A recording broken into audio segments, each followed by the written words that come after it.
Eh ben, quand vous voulez. Eh ben, Ouais. Marie, c'est toi. Bon, en fait, avec Marine, ça fait quelques années qu'on bosse ensemble dans le même collège. Bon, en fait, on a commencé par bosser ensemble en mettant en place des classes médias dans notre bahut. En fait, au-delà de classes médias, juste club journal, enfin, on a vraiment monté un vrai projet sur 2 ans, sur une classe de quatrième que l'on suit après en troisième. Donc, c'est un vrai groupe que l'on constitue.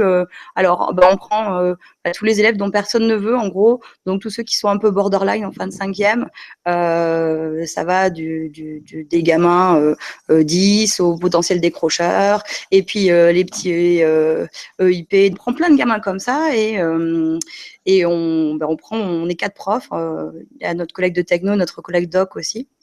Et donc, au-delà d'heures en plus consacrées à l'éducation aux médias, c'est vraiment un projet. Moi, je prévois mes progressions quatrième, troisième. Donc, j'ai vraiment une progression sur 2 ans avec ces classes-là. Et donc, c'est aussi une progression transversale, lettres-histoire. L'idée, c'est vraiment d'avoir des séquences qui se suivent et qui se complètent l'une avec l'autre. Et donc, en fait, on s'est rendu compte, là, on en est à notre 7e promo de quatrième, que nos gamins ils réussissaient plutôt bien. Alors, pas forcément en termes de réussite scolaire, de résultats, de bons résultats, de bonnes notes. D'ailleurs, des notes dans notre collège, il n'y en a plus, en fait, depuis 8 ans. Mais surtout, en fait, on sentait que ça formait un vrai groupe avec une vraie dynamique et puis qu'ils avaient des compétences qui étaient sociales, qui étaient voilà, une vraie ouverture aux autres. Et on est quand même au fin fond on est dans la campagne du Nord Gironde, avec des gamins qui sont à 40 minutes de Bordeaux, mais qui n'y vont presque jamais. Donc, on s'est dit, voilà, qu'est-ce qui fait que ces gamins-là, ils réussissent mieux?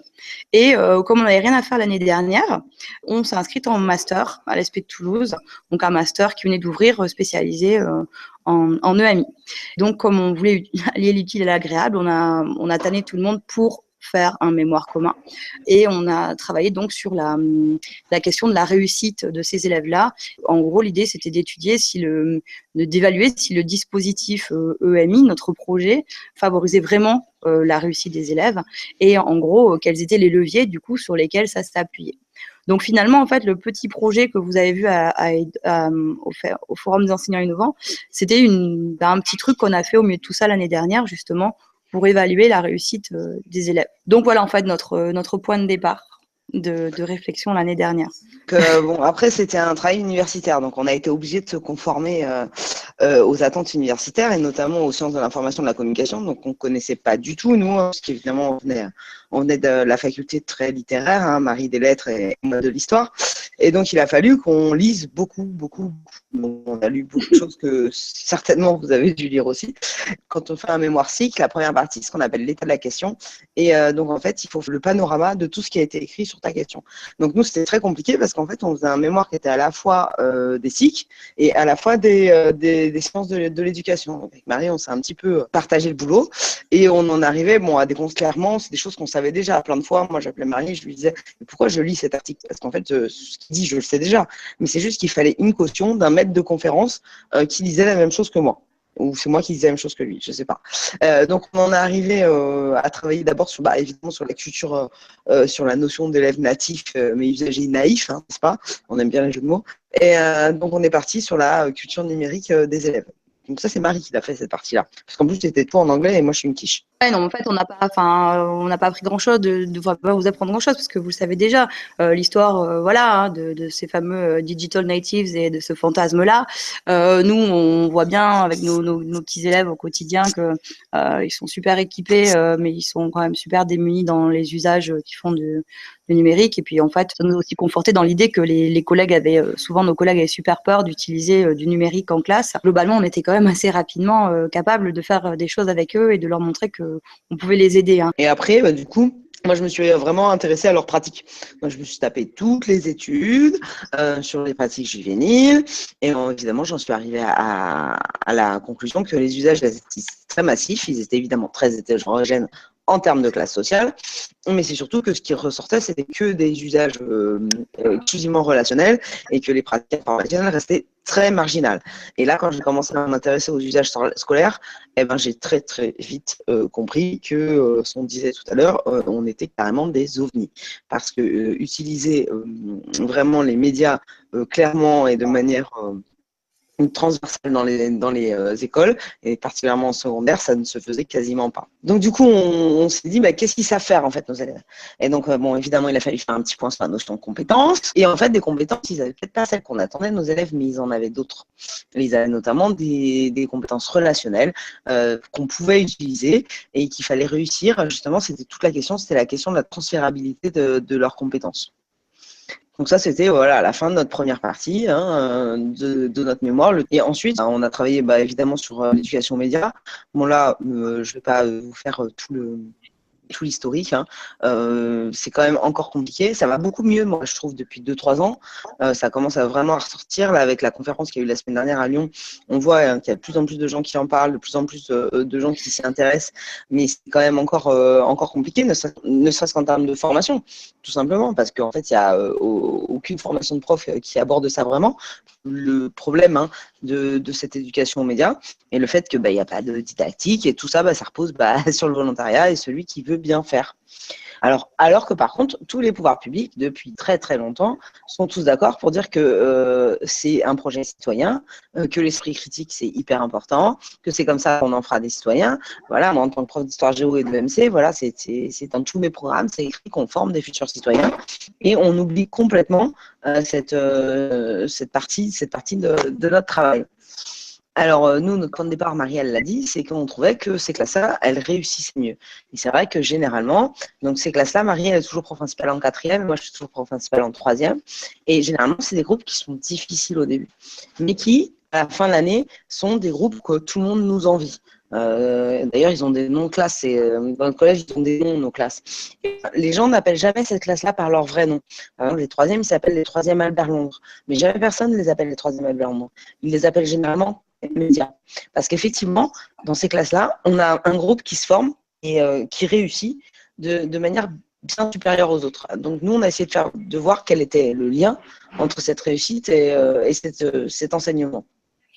Donc en fait, on a réfléchi un petit peu aux leviers possibles, mais finalement ces leviers, ils interviennent dans notre sur la question de l'éducation aux médias, mais finalement, quand on regarde voilà, les dispositifs autres, un peu différents, on est quand même sur les mêmes questions.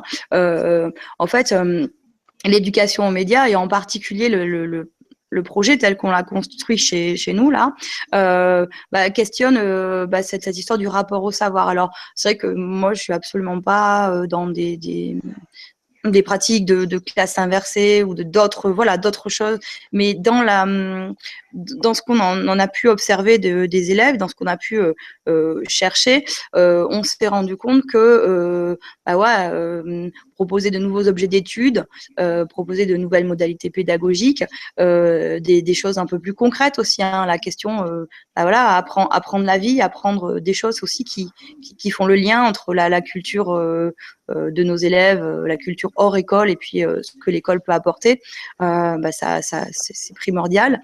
Et puis aussi la question des rapports enseignants-élèves, la question de la place de chacun, qui est en question aussi, et qui permet dans un deuxième temps de réfléchir à tout ce qui touche la motivation et le sentiment d'efficacité personnelle.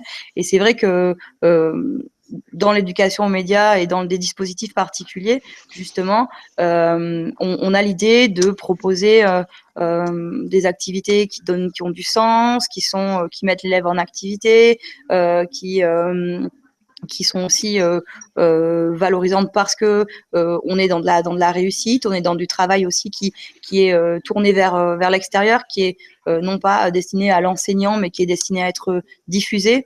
Et bien entendu, ça pose la question de toute des technologies numériques et de questionnements ambigus sur le rôle des TIS dans la motivation. Est-ce que la question de l'objet qui est source de motivation et ou du besoin qui fait utiliser un objet, un logiciel ou n'importe quel outil. Effectivement, il a fallu remettre un peu les choses au clair et expliquer que non, l'équipement n'est pas la source de la motivation, en tout cas pas globalement. Et si c'était le cas, ça se saurait dans notre collège.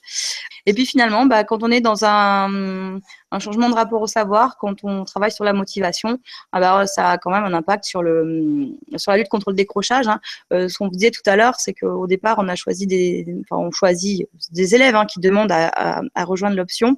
Et souvent, les élèves qu'on prend aussi et qui n'ont pas forcément demandé, ce sont des élèves qu'on a trouvé on a jugé un peu fragiles en fin de 5e et dont justement le rapport à l'école était compliqué.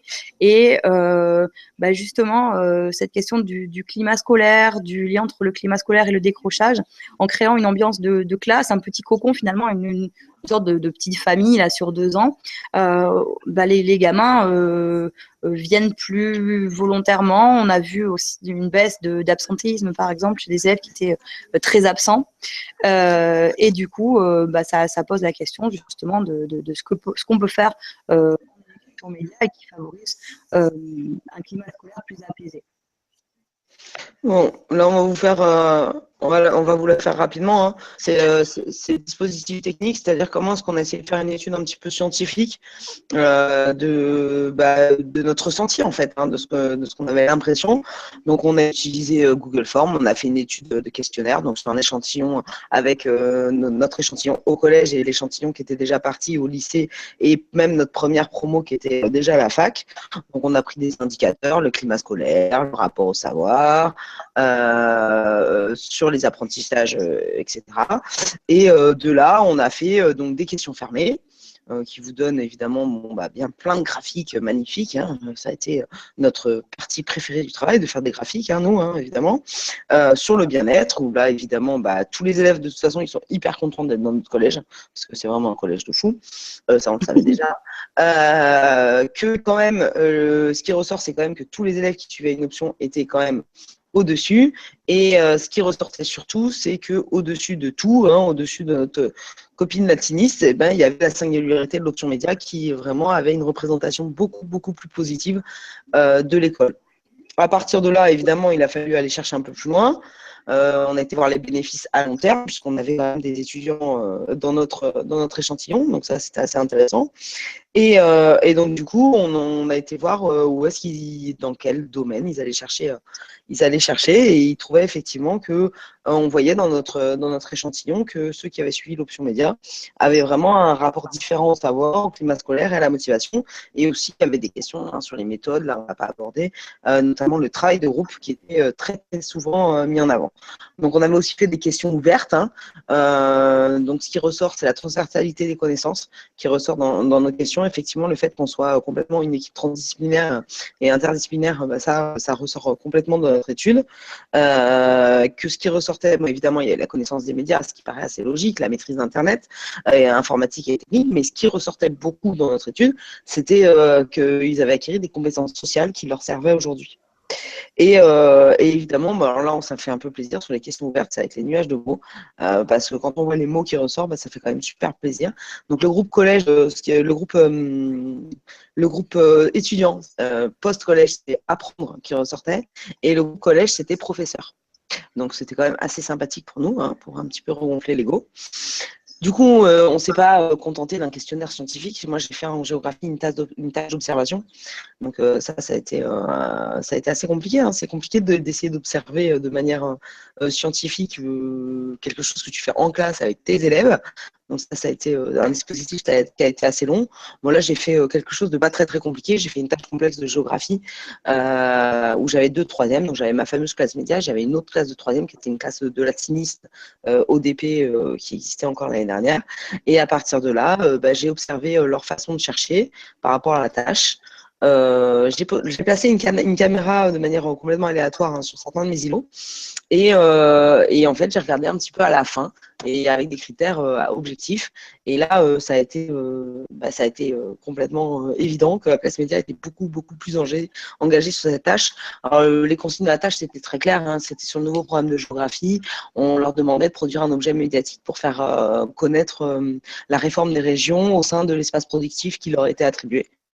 Et donc, il fallait faire qu'ils fassent la promotion des activités de leur nouvelle région. Et là, l'engagement a été beaucoup plus fort en termes d'accomplissement de la tâche, du respect des consignes, du rendu, puisque sur la troisième média, je me retrouve avec des productions complètement folles. J'ai un flyer qui est énorme, j'ai une vidéo, j'ai 2 affiches, j'ai un Padlet, j'ai 3 prédits. Tandis que l'autre classe, j'ai 2 prédits, un Padlet, et tout le reste, c'est des productions de bureautique, dont 3 qui n'ont pas été abouties. En termes d'évaluation, je pense que c'est clair si vous avez l'écran. Donc, nous, on utilise Sacoche comme logiciel pour évaluer. Donc, en troisième, on a la double évaluation. Donc, je pense qu'il n'y a pas besoin de rentrer dans le détail des compétences pour voir que la classe média a beaucoup mieux réussi. Et comme on met aussi des notes, en termes de moyenne, c'est le barème établi avec les élèves. Il y a une classe qui est à 15 et l'autre qui est à moins de 10. Donc, ça a été assez flagrant. Et ce ressenti qu'on avait sur les différences entre les 2 classes, je ne pensais pas qu'il était aussi marqué. Ce que j'ai pu observer, et c'était très intéressant, comme ma collègue Doc est venue avec moi sur les séances observées, c'est qu'on a remarqué qu'il y avait vraiment des différences de stratégie en termes de stratégie de recherche et que il y avait les élèves médias rentraient complètement plus dans les activités vraiment exploratoires alors que les autres restaient dans les consignes et que les schèmes de recherche scolaire, et même s'ils étaient relativement communs, on avait vraiment une meilleure maîtrise pour les élèves médias, donc ce qui confirmait évidemment le questionnaire sur l'utilisation des logiciels, et que ce qui ressortait beaucoup des travaux de la classe média, c'était la question des sources et de la fiabilité qui ne ressortait à aucun moment dans l'autre classe. Donc, Marie. Okay. Donc, du coup, quelle conclusion tirer de toute cette étude déjà, bon, alors on peut s'interroger sur cette question du climat scolaire positif qui a été observé. C'est quand même quelque chose qui est global et qui correspond grosso modo aux chiffres nationaux. Les collégiens se sentent plutôt bien dans leurs établissements.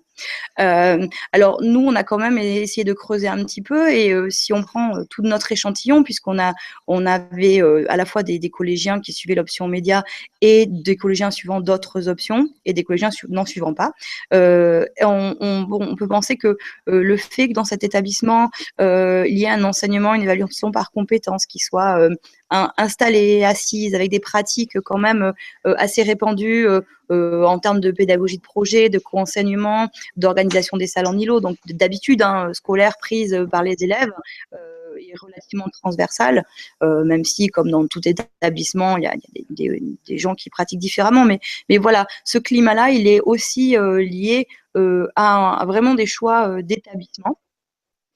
Néanmoins, si on va un petit peu plus près, notamment dans la question de la motivation, le fort de sentiment d'appartenance, l'effet classe est flagrant. Et le fait d'avoir vraiment des groupes qui sont constitués sur le long terme, il joue beaucoup.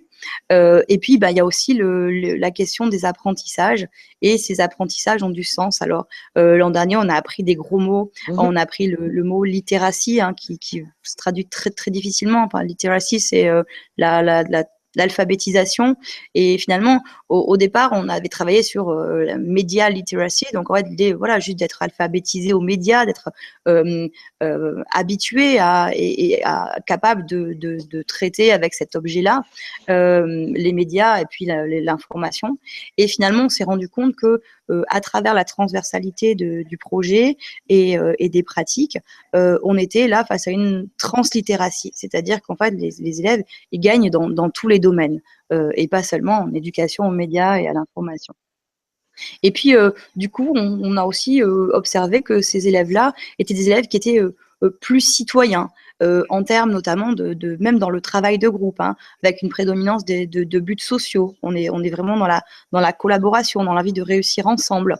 Et puis aussi, évidemment, si l'objet, on éduque aux médias, mais aussi par les médias, on est dans une plus grande ouverture sur le monde, et ce qui fait vraiment défaut à nos élèves. Hein. C'est aussi pour ça que l'an dernier, on a choisi de mettre l'accent sur le projet Eldorado et travail sur les migrations, parce qu'on avait vraiment besoin que les élèves se confrontent à l'actualité et arrivent à avoir un regard un petit peu distancié et à construire ensemble, entre eux, mais aussi avec nous et dans les différents champs disciplinaires, des savoirs et à donner un petit peu corps à des concepts difficiles.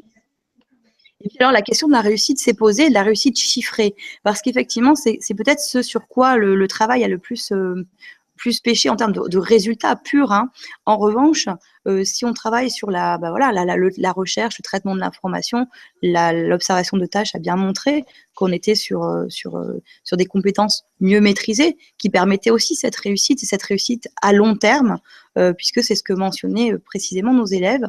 Alors, on nous a questionné hein, sur, oui, la réussite, ok, mais en termes de DNB, d'orientation. Alors, quand on regarde, par exemple, l'orientation de ces élèves-là, on n'en a pas plus qui vont, par exemple, en seconde générale.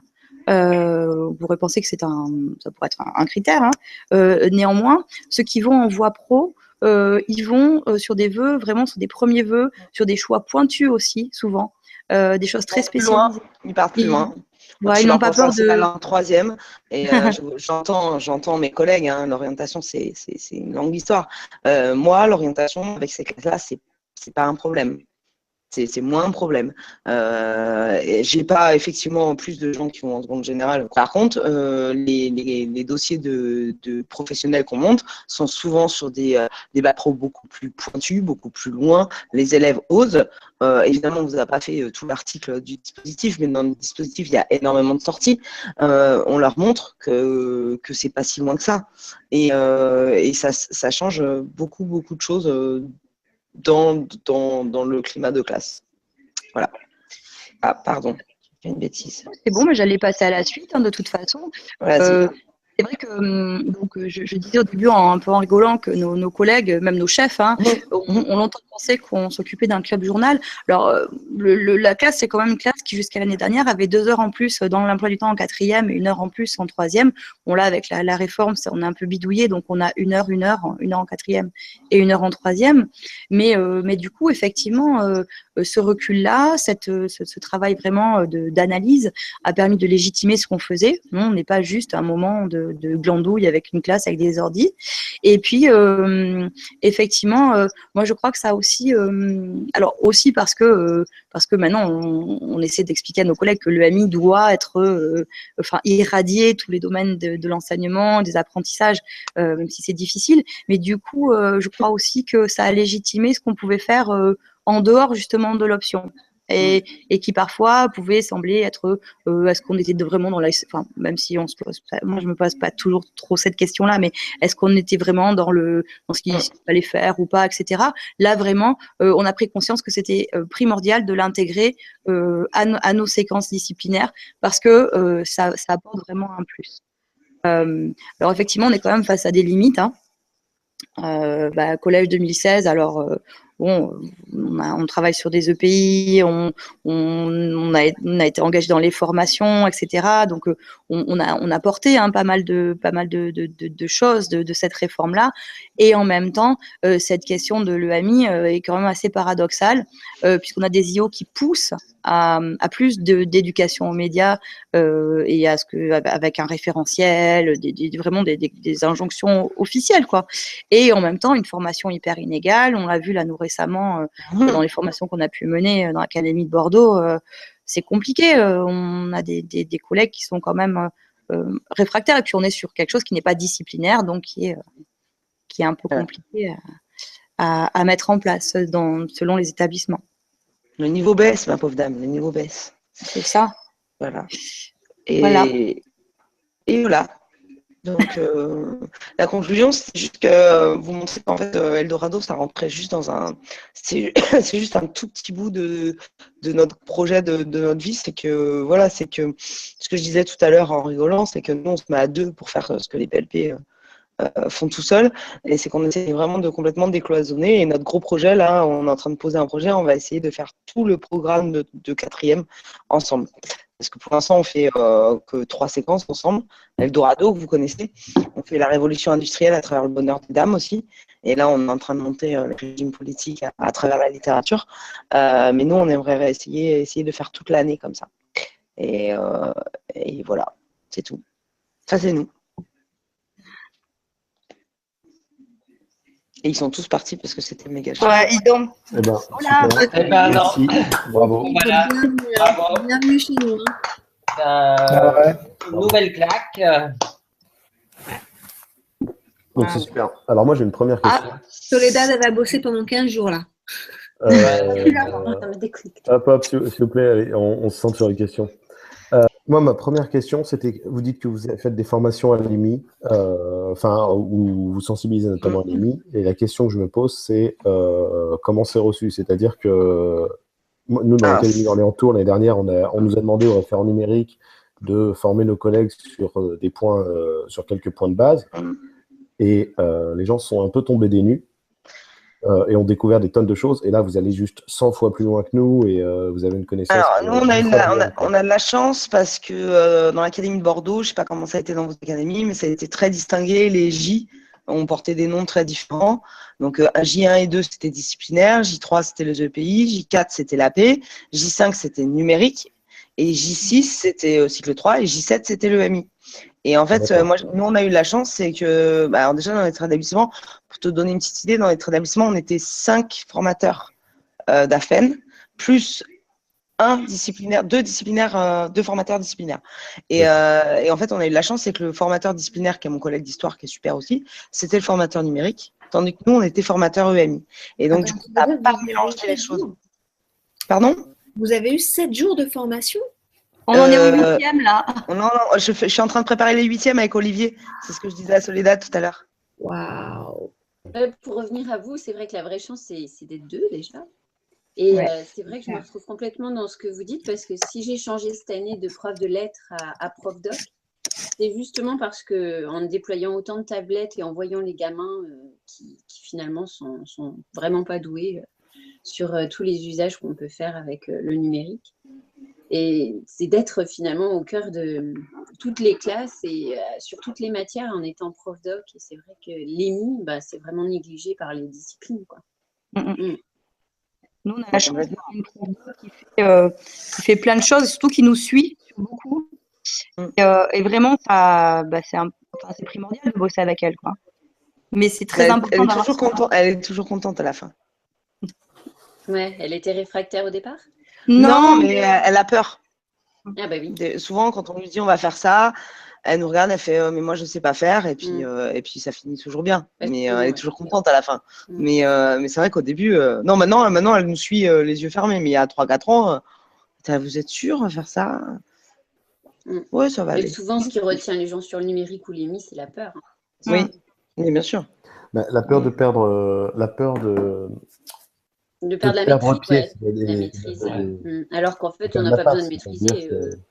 Mais c'est ce qui fait qu'on a perdu les gens avec le numérique depuis longtemps, et pas qu'avec l'EMI. C'est-à-dire que les gens qui ne voulaient pas aller en salle info parce qu'on parlait de la génération Y et on disait, et puis de tous les digital natives, etc. Ils disaient ah non, mais moi je pense à l'info, les élèves vont en savoir plus que moi.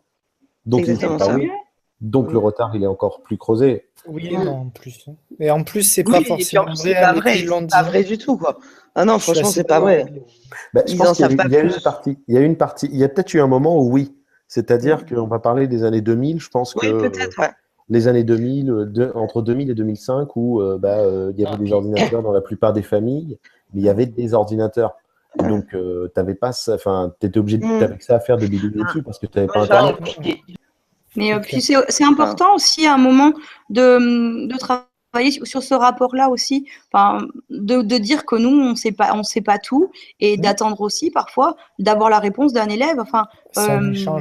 Moi j'adore quand ils m'apprennent des trucs aussi ou que ça passe par eux, qu'il y en a un qui sait et puis qui montre aux autres, mais on gagne du temps, quoi. Moi, ça m'est arrivé en début de l'année dernière qu'un élève, parce que je ne savais pas comment faire pour, quand je rabattais la coque de mon iPad, faire en sorte que ça se déverrouille, que ça se verrouille pas. Et il m'a dit, et ça se dit prof, parce que je ne savais pas faire ça, quoi. Donc, Ouais. vas-y, montre-moi, mais en fait, il ne savait pas le faire non plus, évidemment. Donc, je lui ai expliqué que non, heureusement, mes élèves m'apprennent des choses, quoi. Bon, là, il c'est est ça. capable de les expliquer, mais des fois, ça arrive. Ouais, c'est la posture qui change. L'horizontalité, elle est plus sympa que le prof Non, sur son complètement. estrade. La question de la posture, elle est hyper importante. De toute façon. Tu es obligé de changer une fois que tu as pris goût à toutes ces nouvelles pédagogies. Tu es obligé de changer de posture.